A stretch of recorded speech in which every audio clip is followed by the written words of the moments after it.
Welcome to the Whitetail Legacy Podcast, coming in your ear holes. October 1st. We smash it 10 yards tonight. The buck we call Pickles. A south wind pushing us back to the zag. Got our stands on our backs. Set it out and see what happens.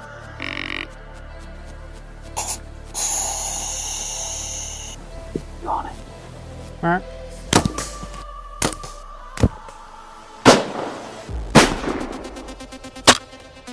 Got the air going out of me. Absolutely drilled him. Then boom, you said good buck. Go get my buck, and then we're gonna go get homie's buck. An urban piece as hell. Got him. Pickles is dead. Kevin Gates, both kills on hanging hunts. My first public land buck. Nice work, dude. Look at that. Triple brow on the right. I'm digging that. Bucked out October 28th. An absolutely incredible season. Here we go. Welcome to the Whitetail Legacy Podcast. I got what I got going on the other side. It was Restart? No, we'll run it. I was on the wrong track, but we're just gonna run it. Okay, welcome to the Whitetail Legacy Podcast. 5 years in, still don't know what the hell we're doing, but we're coming in your ear holes hard as A out here. We got Lucas Phillips on the line. We got a Legend of the Woods series coming at you. What an awesome buck we got coming at you this week. I seen this deer picture, actually seen this guy on TikTok sharing the story. He's getting ready to jump on Zoom here right now, but we're going to be ripping this intro. And if he comes in mid, he's joining right now. All right. Well, let's go ahead and get through the intro while he's getting on here. I'm going to start off with Right On Optics, guys. I was going through Right On, and I went to their YouTube page. It's just Right On YouTube, and they got a ton of stuff on there, man. If you're looking at any of their products that you're thinking about buying, they have basically a spec rundown of that product, whether it's a pistol sight, a scope, the setup, and it's all on. They got the Right On University down there. They got a couple hunts on there. They got a bunch of podcasts on there from their podcast. So I thought that was really cool. If you're in the mood or in the zone, you're going to buy a scope, but you actually want to see it on a gun, what it looks like, get the specs other than just reading it. They have pretty much every piece of their inventory on there and a rundown of what it is and what makes it special compared to another scope. I went on there and watched a bunch of the videos and learned a bunch of stuff about, long range shooting. That's something that we don't do a lot of. But yeah, if you guys want to check out Right On, like I said, it's just Right On the YouTube or Right On Optics on Instagram. And you can get all your optic needs right there. What you got, homie? All right, I'm also going to keep banging away on the YouTube train here for Exodus trail cameras. They just released a video about something that would make Cody and I's life a hell of a lot smoother. How to avoid summer false triggers. A really good video there that you guys should check out, really relative to what's going to be coming up here for us.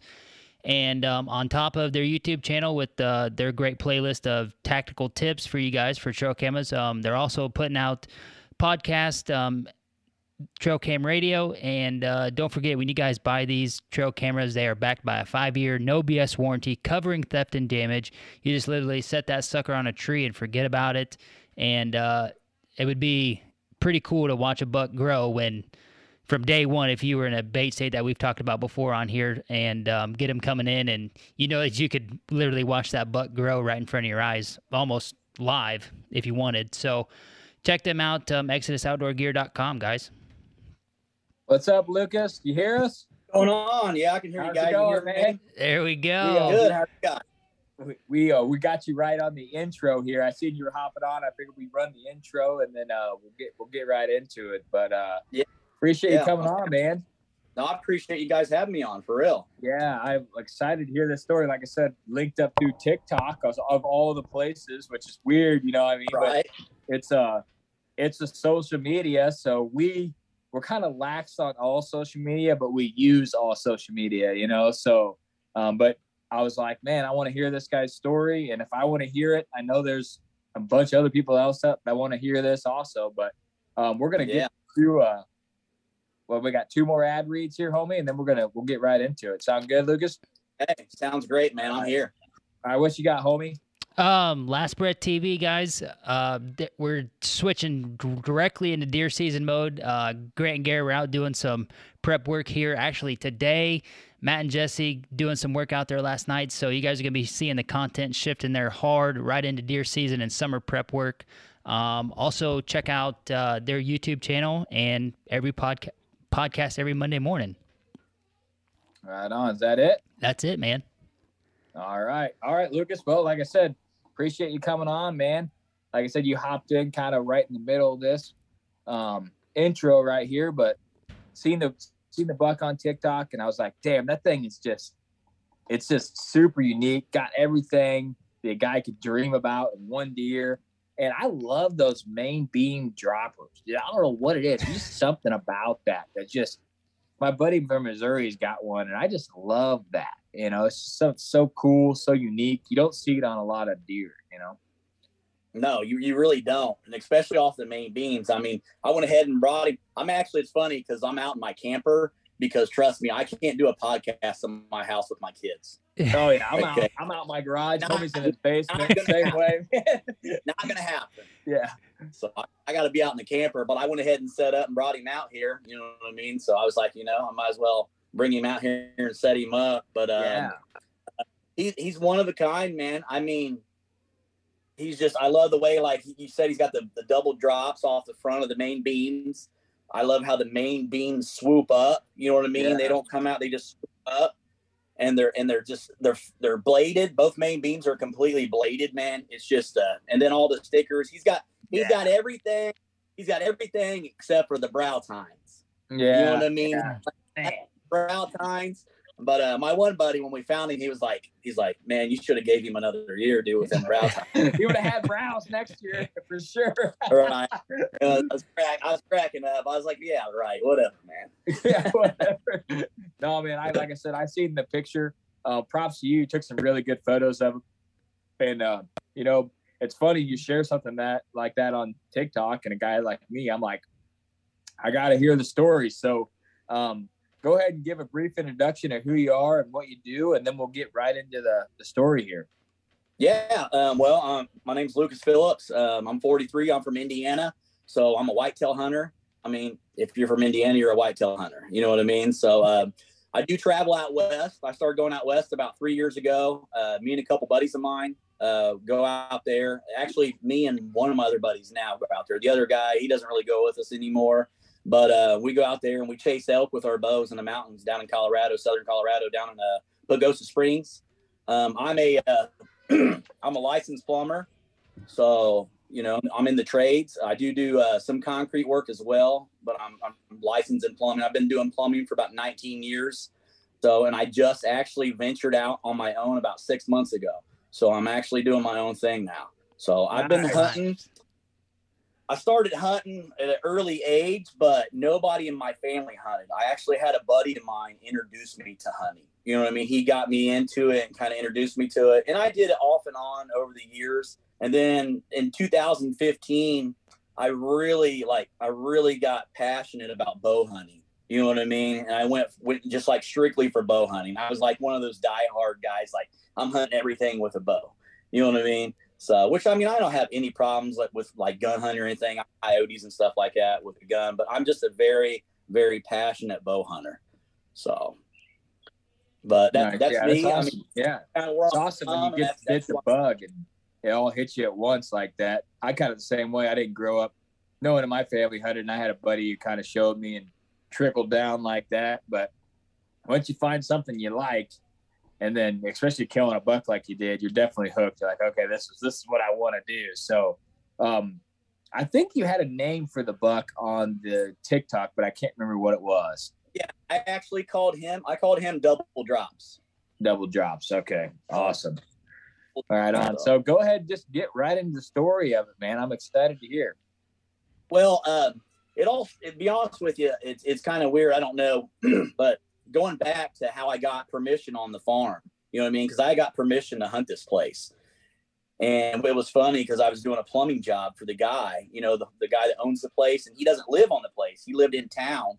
So, you know what I mean? I was plumbing, and we were taking stuff out of the ceiling, and he was like, he was like, don't drop any of that on you or I'm gonna have to take you out to the farm and bury you. You know what I mean? So I'm like, ha, ha, ha. And then the guy that was with me is like, there you go. You know what I mean? There's a place for you. And then the guy, the owner, he's like, what do you mean there's a place? I was like, I love to hunt. You know what I mean? I'm all about, I'm passionate about bow hunting. And he's like, you want to hunt farm? And I'm like, yes. You know what I mean? I'd love to go out and check out the farm and hunt it. So I went out there, checked it out. And I fell in love with the place, man. And he got back with me, he gave me a map, all that stuff, signature and all that. So I've been doing his plumbing ever since. And I hook him up, obviously, for those reasons. But, but it's a river bottom property. You know what I'm saying? It's a river bottom. It's a lot of just like crops. You know what I mean? There's not much woods to it. You know what I mean? It's basically crops, a little bit of woods, and then it dives right down to the river bottom. You know what I mean? And then there's a river bottom right there. I mean, if we all know, those river bottom bucks run back and forth. You know what I mean? They don't really station in that area. They just run back and forth. So the good thing is the farm that I hunt on, the side that I mainly hunt on is all doe bedding. You know what I mean? So I don't get many pictures of bucks at all during like velvet, any mature bucks or anything like it. It's mainly as soon as like, pre-rut comes in, right around like Halloween, stuff like that. That's when I start getting pictures of all the bucks coming in, trying to look for the does and all that stuff. But, that's just a short, brief story of kind of how I got, permission on the property. Well, I'm hunting in 2019, you know what I mean? And I'm not really chasing anything because I really didn't have anything on camera, you know what I mean, to chase. So the buck I shot before 2018, I was chasing him. He was Hightower. That was my big 8-pointer. He went 150 inches, for an 8, which is pretty good to me, 150-inch 8-pointer, which I sent one of you guys a picture of him. Couple pictures of him. I think it was you. Yeah. So, but I killed him out of the same stand. But in 2019, I really didn't have a buck I was chasing. So all of a sudden, one night, I'm at home and I'm like, all right. And all these pictures start coming through, you know what I mean? And I have, and I'm like, okay. And on these cell cams and I'm like, oh my God, where did this buck come from? You know what I mean? I'm just sitting there like, he has everything. And the pictures I have of him the year before, I mean, he blew up. He was probably 160s maybe the year that I got him in 2009, but I knew he was going to be something special. You know what I mean? Because he already had the double drops, all them tines, the stickers. And I told myself, I said, I want this buck. This is the buck I want to chase, and I'm going after him. So, I spent the majority of the season, chasing him, trying to figure out his patterns and stuff like that. But I didn't get a lot of pictures of him on trail camera after that night. You know what I mean? I got a couple here and there, but I didn't get a bunch. So he was really like sporadic. You know what I mean? He'd be down here. He'd be down there. You know what I mean? He'd pass over here. So I'm like, all right, it got late season and I ended up harvesting another 8-pointer, he was about 140-inch 8-pointer, you know what I mean? And after I harvested him, I was like, man, I got no pictures. I've got no pictures of the double drops at all. And I just wondered if he made it through the season. So, I prepare for next season for 2020 2020. Yeah. 20. Get everything ready because 2019 going into 2020 thing right to get ready, of him. I get no pictures of him at all. None, like no pictures all year long. So I'm pretty much thinking that he's gone. You know what I mean? In 2020, I'm like, well, you know what I mean? He's not coming back. He's not here. So I'm going and nothing happens. So as I go into the 2020, this past season, 2021 season, I go and something's telling me I have this stand that I call Ground Zero. And it's in it's a really good funnel. It's the river bottoms down here.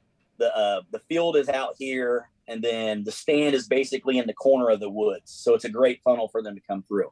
Well, the funny thing is I've never, ever cut a shooting lane down to the river bottom to shoot out of that stand. I've always just had the field and a couple, shots over here to my right. And so I go ahead and I trim the shooting lane in that stand down to the bottom. And I trim it about 3 foot wide. So, and I'm hunting, getting 21 season, and I heard, right there at the, about mid-October, I wanted to get some meat in the freezer. So I went ahead and shot the doe. So I shot her out of that stand, same stand. And it's funny because I shot her, and then not even 5 minutes later, here comes this coyote. You know what I mean? He's coming. He smells her. He gets ready to turn down to go get her. At the bottom, I can see her. And I just, I just yell at him right when he gets up, man. And I just let one rip, and he goes running down. Up. So I'm going in, and here comes, it gets November.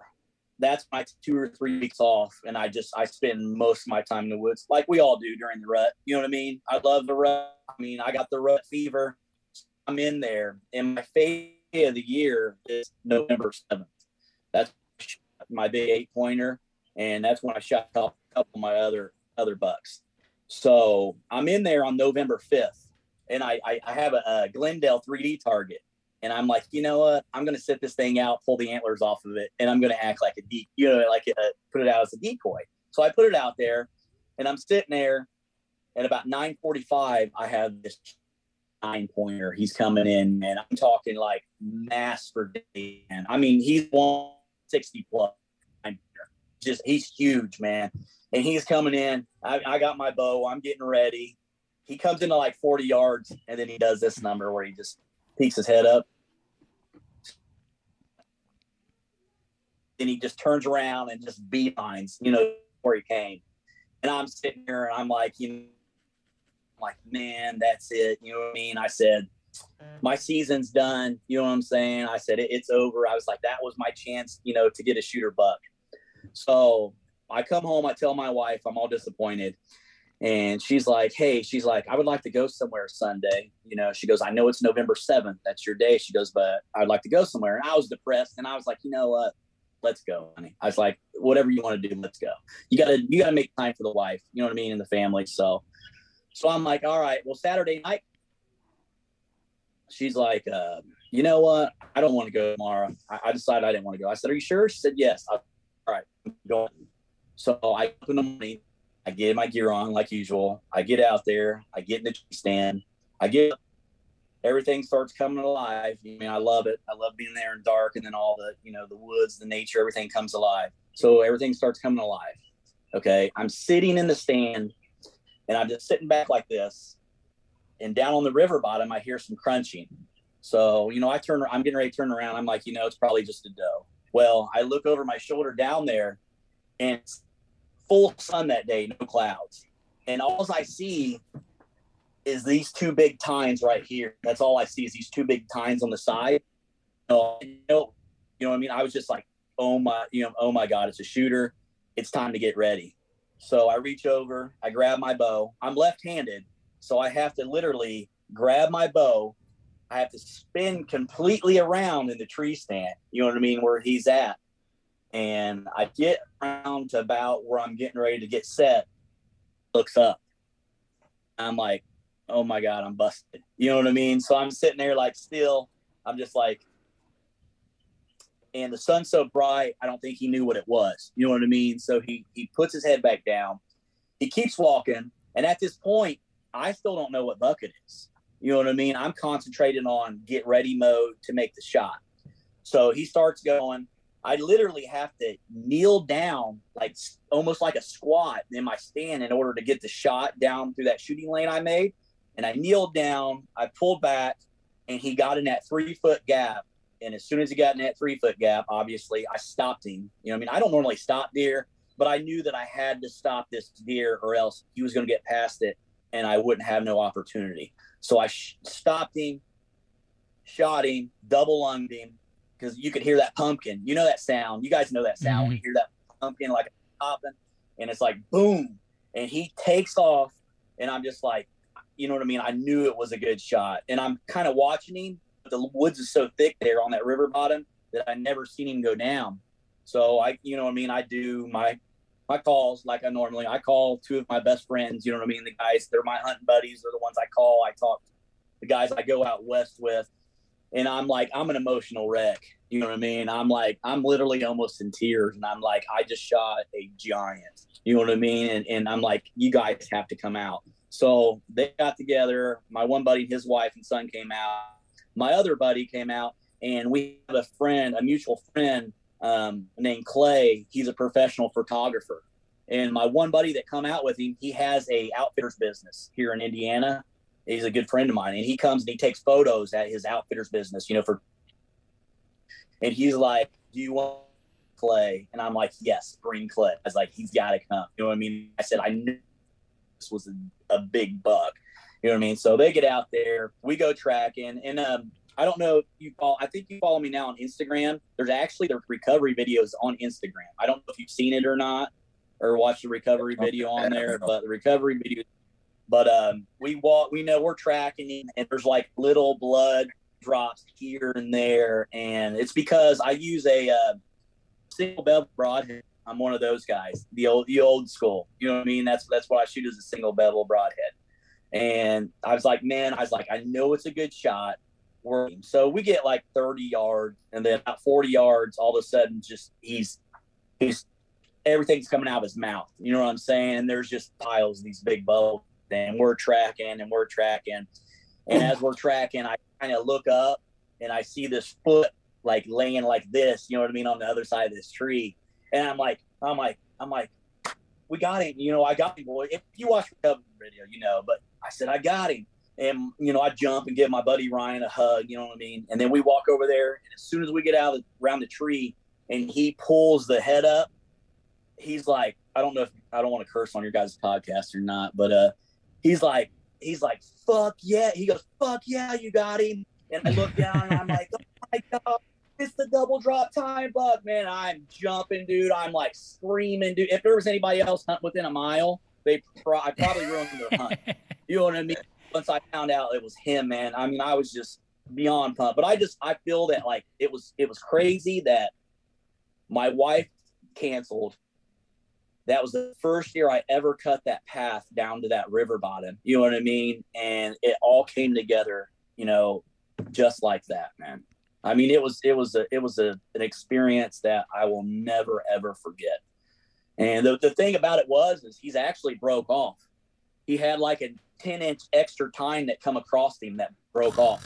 So he would have went, when I took it and had him scored, he would have probably went 197 is what he would have went. But with that broken off tine, it was 186 and 3/8 is what he ended up going. But as a non-typical, you know what I mean? Because he's got trash everywhere. He's got like 17 non-typical points on it. But I mean, it was such an amazing experience. And I was blessed to have people there that came to help me track him. You know what I mean? So, but yeah, I mean, that's pretty much the most part. That's the story of it, man. It's just, I feel blessed. I truly feel blessed to have harvested such a great animal.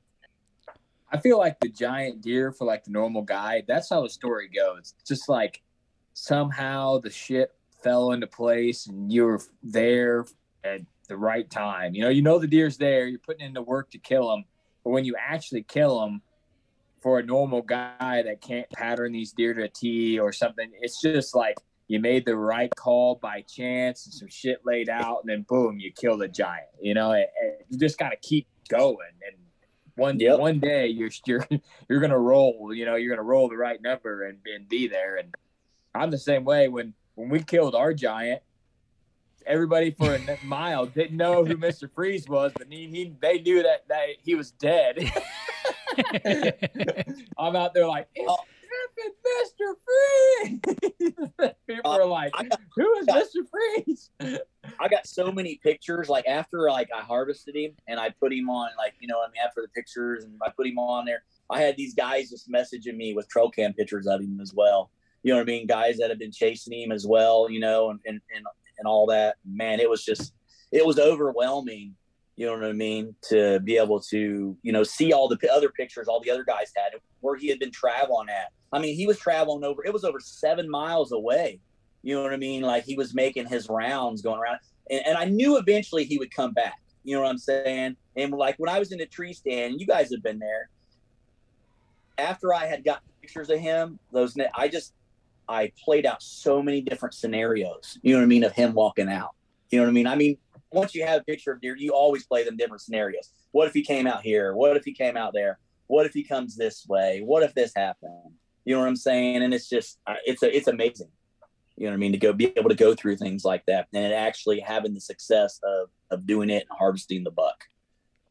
One thing, because I mean, Go ahead. Sorry. Oh no, I was just gonna say one thing. Like I need to, because I do that, and I know Cody does. But one thing I need to start asking myself is like, what if he's bigger in person than he is on trail camera, or what if he's smaller?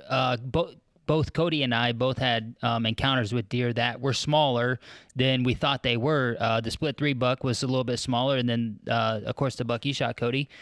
And, you know, so that's also something else to maybe ask yourself in addition to what if he comes out here? What if he comes out there? Am I prepared to pass that shot, even though I think this is the deer at this moment in time that I want to shoot? No, 100%. Yeah. I mean, I've done the same thing on other bucks. Exactly. You know what I mean? It's just like, you know, what do I do? Should I pass it up? Should I let him go? You know, if he comes out this way or that way, yes. I mean, I play it off in my head all the time. You know what I mean? And I'm one of them guys that even though I know, every time I get in a tree stand, I'm checking yardage. You know what I mean? I'm finding spots out there, you know what I mean? Checking my yardage, 20, 30, 25, 35. Yeah. All of that. I do that too, just for something to do and to reassure you. You're like, okay, I think that's 30. I've ranged it 30 times. I want to make sure. 30. Yep, still 30. It's 30. Yeah, it's still 30. It's still 30, no matter what day it is or when it is. It's 30. Just making sure my rangefinder's still good. Yeah. Double checking. One thing I do that all the time. With Cody and I kind of bouncing around public or, you know, even on our private pieces like that, one thing that I like to do to kind of challenge myself is if we're in a new spot, I'd be like, all right, that tree right there, like I think it's 32. And then I'll range it and see like how close I am, because if something does get haywire out there and I got to use, you know, my own judgment here, I don't have time to range it. Like I want to keep that skill top tier. And that's something that I do to just try to stay on that mark every time. Yeah. You stay on top of your game. Mm-hmm. I get it, man. I'm an avid archer, man. Like I shoot every day. When I come home from work, I go out in the backyard and I shoot, man. And then like during the winter time when the season's over with, I do Vegas shoots. I do 3D, 3D shoots. I do 5-spot, man. I'm always shooting my bow every day, man, just for that one moment. Mm-hmm. You know what I mean? I'm preparing for that one moment when it comes down to it. And the funny thing is like my 8-pointer, both my 8-pointers, my other 10-pointer, I was nervous wreck. And for some reason, I was not like, I held it so much together on him. I don't understand how I did it. I have no clue how I held it together like that. You know what I mean? Like I did not shake. I just basically told myself, prepare for the shot and only focus where the shot placement's going to be. You know what I mean? Like I had no intention of not being like that. You know what I mean? Like, but one of my buddies also said, he said, if that buck would have started coming to you across the field, he goes, you probably would have dropped your bow out of the tree. You know what I mean? And you actually got that chin. He just kept coming closer and closer and closer. I'm like, you know what? You're right. Everything happened so fast. I really didn't have time to get that, that nervousness and that buck fever. Yeah, like as far as being nervous and stuff, if it does come across the field, like it needs to be a time where I can like work through the fired up and the shaky stuff, and then like it's got to be like 3, 4, 5 minutes, get settled back down, and then get back in the game. But like on a situation like that, also on your hunt, kind of fast, like that stuff don't really have time to get worked up or time to really have time to stare at the antlers. It's just kind of, you're more up there reacting to the situation as it's unfolding than it is you getting fired up, having a chance to really look at him at every angle. If he's out in the food plot or whatever, he's standing there next to a doe, giving you every angle. Like, it's either got to be super fast or it's going to need some time to really slow down the game again. Yeah, no, you're 100% right. That's 100% accurate. That medium range is a very dangerous space for me to be living in on a hunt. Oh, it's dangerous for me. I mean, I get the shakes when I'm shooting a doe. You know what I mean? I get the shakes whenever I'm doing that. You know what I mean? But I always want them shakes. You know what I mean? I mean, the moment I get up in the tree and I don't have that kind of excitement, then I don't need to be up in the tree. One thing you had mentioned in this hunting spot, you said it's really not an early season, no velvet pig spot, more of a pre-rut spot. We got some spots like that, and I almost like them better because you get those pictures of those deer and you can chase them, but there's something about having a spot where you're sitting that you're like, man, anything could come through here right now. I got all these does. I feel like Watauga's like that. I mean, there's a couple that hold in there, but it's really like we got an ass load of does, and if anything, you have no idea what's going to come in there. And that's, if he's cruising for does, that's those fast encounters. I like it when they're fast like that. Yeah. Like, boom, buck, I'm going to shoot him. I don't like it. Like, a couple of my buck kills the last years have been like standoffs for like a couple minutes, you know what I mean? And I still make the shot, but it's way better when they're like, okay, they're coming, boom. Like, it's you shoot them, but it's like, then you're like, should I shoot him? Should I not shoot him? Should I shoot him? Yeah. And I'm a shooter. I'm a shooter. I just, if I'm on the edge, I like this. I like to shoot, you know what I mean? So I feel like when I have a fast reaction time, I'm like, okay, I'm not going to shoot him. I have to make a fast decision. But when I have time, I'm like, yeah, I'm going to shoot him. Yeah, like Whoopsie Buck, totally. Like, had plenty of time to get worked up and then settle back down, and then get back in the game. Yeah. Pickles, he was like a medium range. Like, we seen him, and then he's kind of facing away from us, circled back around, and then he's coming through the little last part of the brush, and then boom, he's right in front of us, and it's time to go. Like, that's the medium range. Yeah. But like Missouri, wham, bam, done. Yeah, you're like, okay, yep, shooting him. Yeah. 32 seconds to see the buck, make a decision, and make the kill shot. That's perfect. Yeah, and then you're like, okay. Hightower was that way. Like, Hightower is one of those, like, my 8-point Hightower is I'm in the tree stand and I see this doe come out. She's coming out. You know what I mean? I could tell that she's acting funny. You know what I mean? She's in heat. She's ready. And she goes back in the woods, takes off, comes back out about 100 yards down. And then all of a sudden I look over and all I see was this big giant wreck sniffing the ground. And then he comes up and he's standing right there at the edge of the woods. And he's just standing there. And I'm just sitting there like, you know what I mean? What I do, is he going to come out? Is he going to come out? It wasn't that instant, quick, wham, bam. You know what I mean? It was that where I started to get the shakes. He started walking out. He started getting closer. You know what I mean? And you're back and you're just like this and you're just trying to hold it all together. You know what I mean? And then finally, the shot breaks and he just takes off. You get that right knee twitch where it's on the stand. You just get that right knee twitch. The rest of your body's solid, but the knee's just going. You're like, hold your shit together. Hold your shit together. Come on. Like, what are you doing? Yeah. You know what you're doing. Right. I had a buddy, he just started hunting, man, and he went out. He's like, man, I can't wait to shoot a deer, man. I'm gonna smoke it. I've been practicing. And I'm like, bro, it's a whole different experience when a deer comes out, dude. He had a doe come out, and he said he shook so bad that he couldn't even draw his bow back. I've heard a lot of people say that. I've never had that, but I told you, bro. I was like, I told you, dude. It's a whole shooting a target's easy. You know what I mean? You can shoot a target all day long, but when it comes to something live coming out from you, your body goes through a whole different motion, man. Yeah. I've had a lot of people ask me what it feels like, and I'm always like, okay, imagine you're 9 years old and you're playing hide and seek, right? And the person that's trying to find you is 2 foot away from you, and you're standing in the laundry hamper just chilling. And that feeling of you're like, okay, you don't see me. I'm good. But that nervousness, that hide and seek right there, that's what it's like when you're about ready to shoot the bow. You go back to that where you're just like, I'm good. That's exactly how I feel. I'm like, You're just playing hide and seek, but the looker's right beside you, about to find you any second. That's the moment of anticipation of you're gonna shoot. That's what I feel. It's the same thing. Yeah, he's definitely a good. He can definitely pick you out. So you better just, you know what I mean. Yeah, you better have your stuff.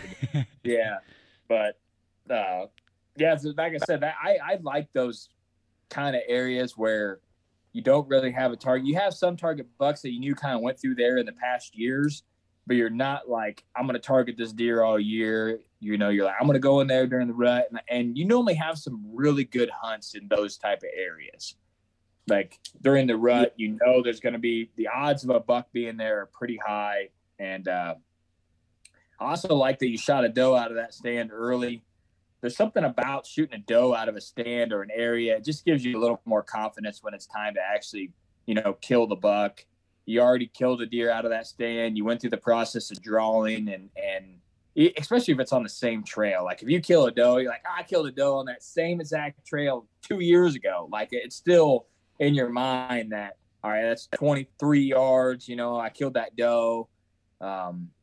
I did that I was thinking, remember that doe? You weren't with me. Remember that doe that I killed on the last doe I killed on the lease, and it took me 3 arrows. The one that I shot right in the shoulder. Yeah. I'm like, I was talking to the guy who bought the lease today, and I was like, that's the same trail that I killed the 10-pointer on. You know what I mean? Like, I'm like, I should have nailed it, but I just dropped a doe, and she got up, shot her again, took off running.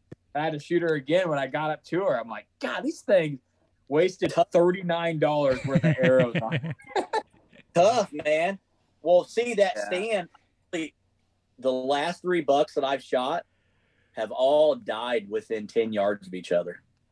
That's what's weird. You know what I mean? That's what's weird. Like they all have died in the general same area within 10 yards, man. And it's crazy. Like one of them, he died right in the river, like literally jumped right in the river right there.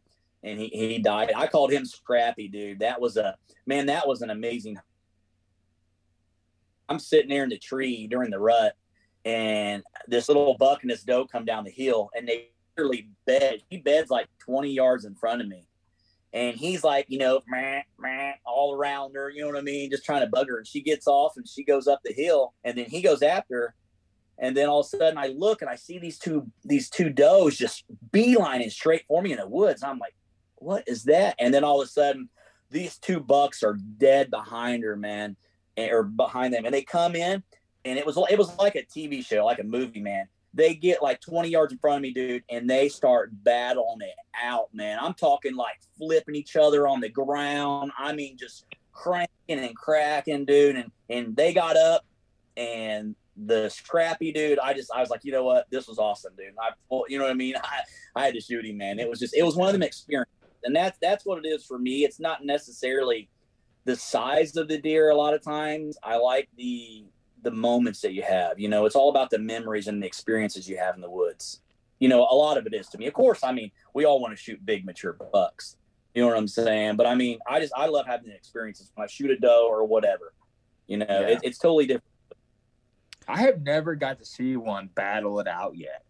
I think I've heard it a couple times, like for brief seconds, you know. I'm like, okay, that couldn't have been a guy rattling.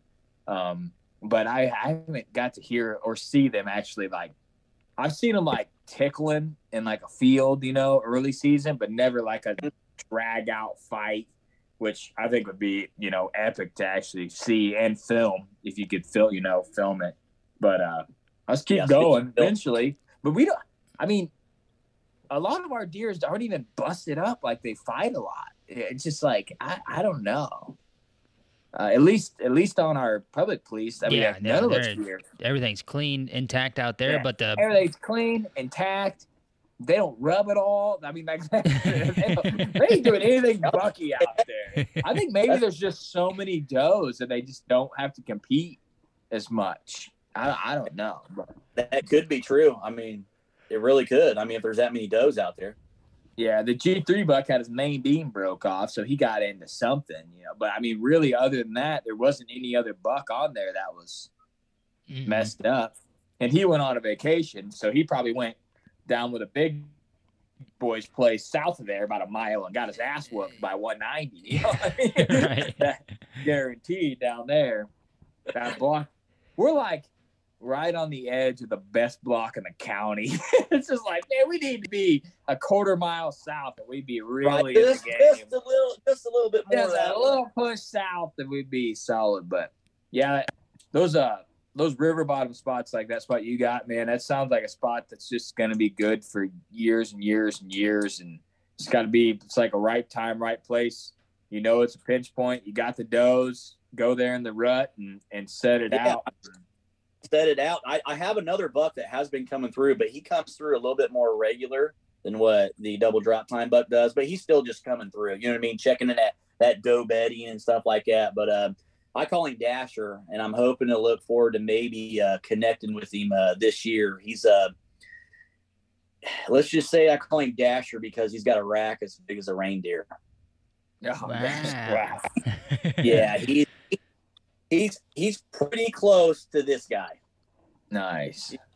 So I'm hoping that he made it through, you know, the end of the season past year, and I'm hoping that he shows up on trail camera sometime, you know, in the upcoming season. But he's been more regular, but I haven't seen him yet. But they're just now growing, you know what I mean? I'm just now getting deer, you know, they're just now, antlers are coming up. And, but yeah, man, it's been a great property, and I like I said, I'm so glad that, you know, everything came together for me to be able to hunt on that property. And the guy that owns it, man, I'm always like, hey, what can I do for you? You know what I mean? How can I help you out here? Do you need some help? You need this? You know what I mean? Just try to take care of everything, because that's what you got to do when you're hunting on somebody else's property, is to make sure if they need anything, you take care of them. Yeah. You know what I mean? One thing you mentioned that the deer, you know, was going almost 7 miles. And it's funny, we've been doing this podcast for almost 5 years. And if you would have asked me, told me that 5 years ago, I'd been like, bullshit. But we've seen it. We've heard multiple stories of seeing it. And you just think those deer wouldn't travel that far, but they go that far and further just on a random rip. It's crazy. It's just crazy to me that we had one that would do 2 miles every day on, like, to hit a scrape, go up there, hit a scrape, come back. You're like, what? But what else is he gonna do? You think about it. I mean, what else the deer is gonna do? You got all night to mess around right out there. I mean, you're gonna go up there and hit a scrape, see if there's any does up there popping. Like, same thing as you. Sometimes you went to the out-of-town bar to see if there's anything in there. You know, it's just going on a little excursion, you know, and I'm just thinking, this deer's going 4 miles a night for no apparent reason. And we always thought it was hilarious because we were like, the guy that's getting them on trail cam up there, like, he's in the game. He's like, man, this deer's here every night. He's going to show up. Deer's daylight 2.5 miles away. Like, not a chance. It's crazy to me. But we had one 12 hours apart get killed 3.5 miles distance this year. Yep.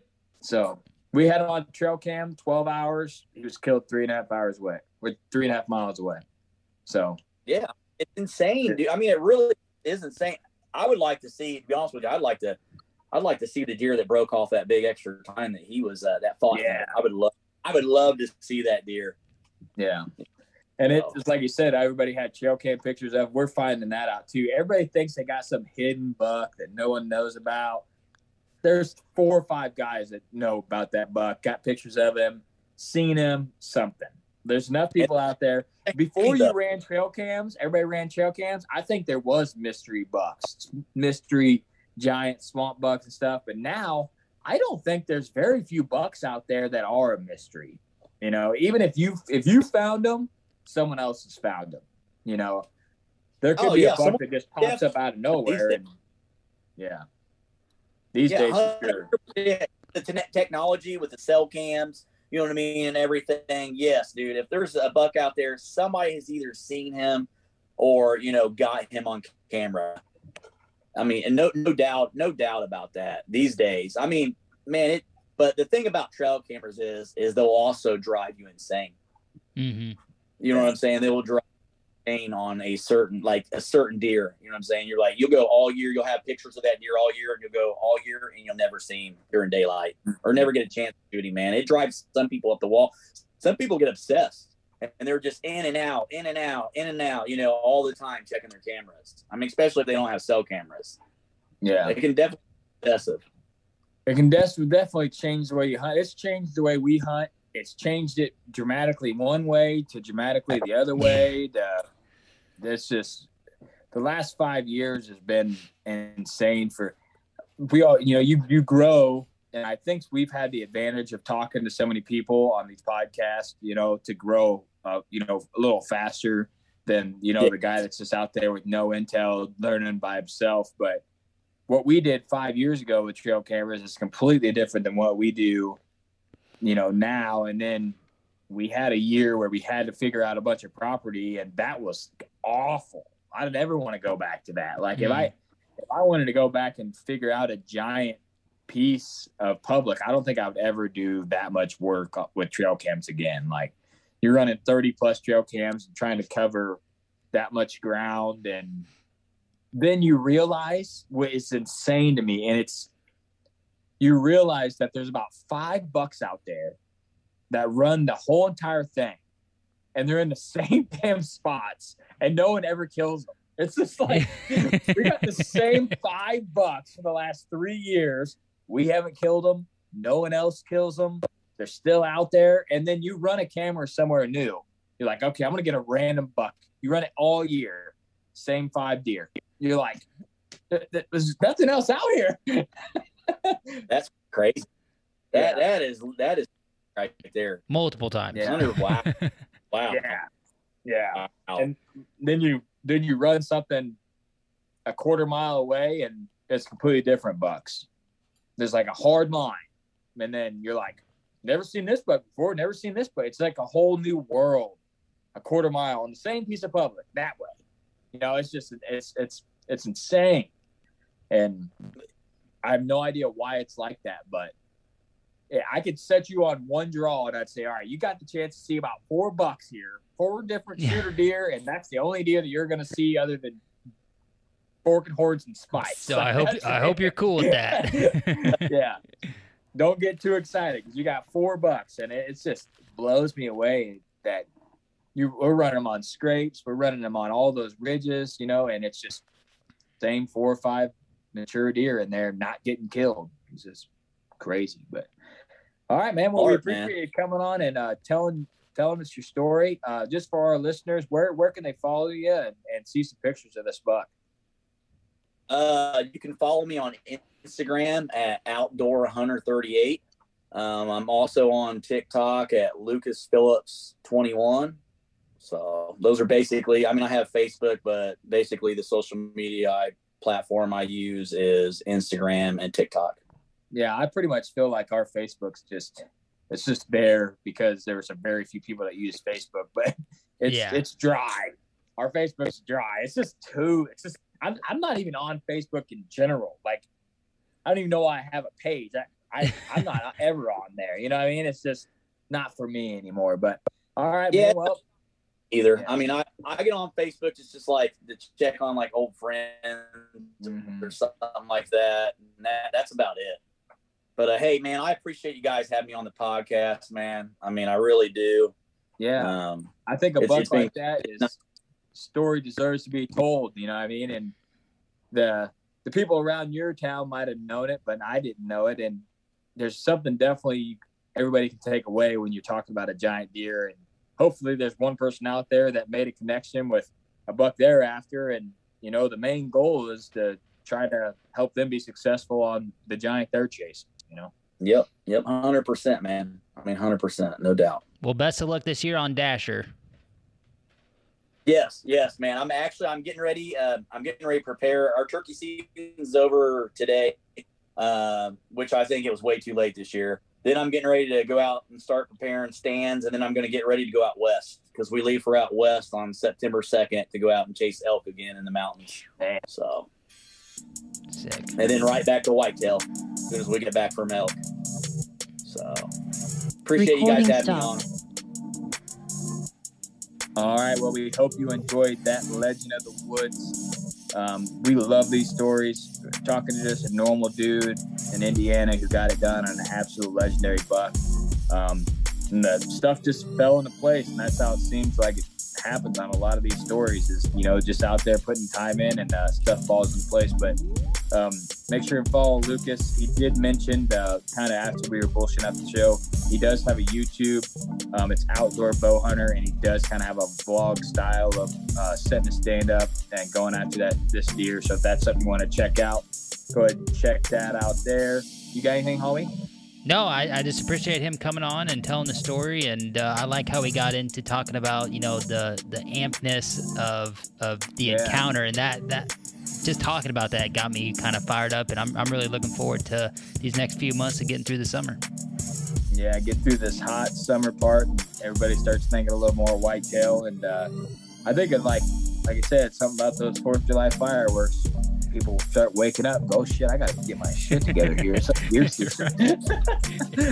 But they wake up from that hangover. They're like, shit! I gotta start shooting my bow. Like always, we appreciate you guys tuning in. We love you guys. Always try to do the right thing. Try to leave a legacy, and Whitetail Legacy is out.